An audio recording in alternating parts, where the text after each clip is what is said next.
In buying rifles for his drug war, Rodrigo Duterte has neglected to buy rice for his people.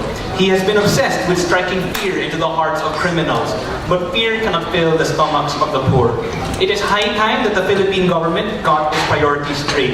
It is time we answer to both national and international commitments to protecting human rights, or everyone will pay. What do we envision on side government? Essentially, what we would want the Philippine government to do is to prioritize fixing its foreign trade relations over continuing the war on drugs.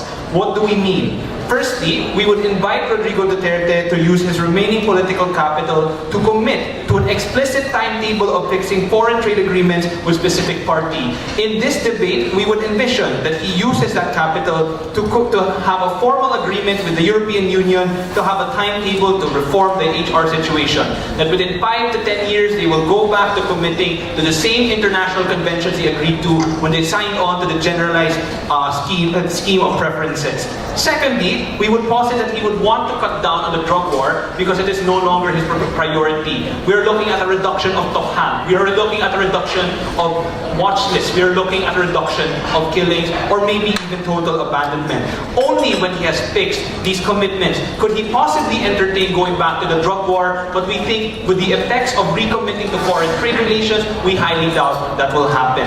Of course, opposition will agree that the war on drugs, as it is currently unacceptable. But since they will have to defend the war on drugs as a higher priority, they must defend the scenario without an explicit agreement to fixing the human rights conditions. They have to defend a scenario where reforms move slower and people die more quickly. The first thing I will talk about then in my speech is why prioritizing the war on drugs will lead to the same conditions that Duterte sought to eradicate.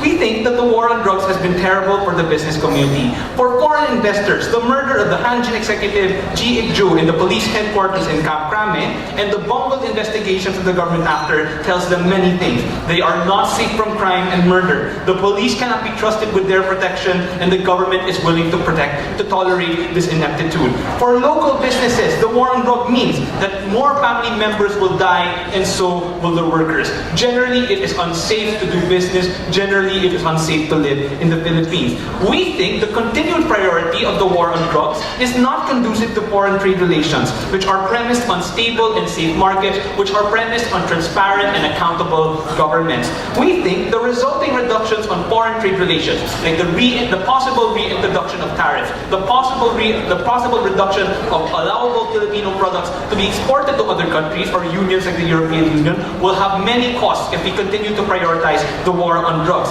This means decreased profits for whatever remaining exports we have. This means reduced goods for our consumers, or even more expensive goods for our consumers, and generally fewer opportunities abroad for our own citizens.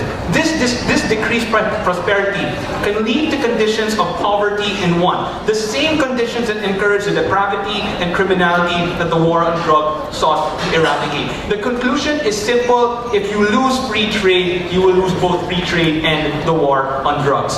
The second thing I want to talk about, why is prioritizing free trade relations going to ease the government's burden in fighting drugs? Because we do agree the drug problem is problematic to the country. We think in prioritizing free trade relations, we are allowed to create good business conditions and improve the human rights situation. We are talking about improving the security apparatus of the state, meaning trust policemen and military men that we can trust to protect us. We are talking about transparency and bureaucracy, not only in the investigations that policemen can have, but also the investigations when goods go missing in ports or tariffs are not calculated properly by the BIR. We are also talking about improving competition in business, which is usually an indicator of increased opportunities for the less fortunate or even the reformed criminal who wants to make a living.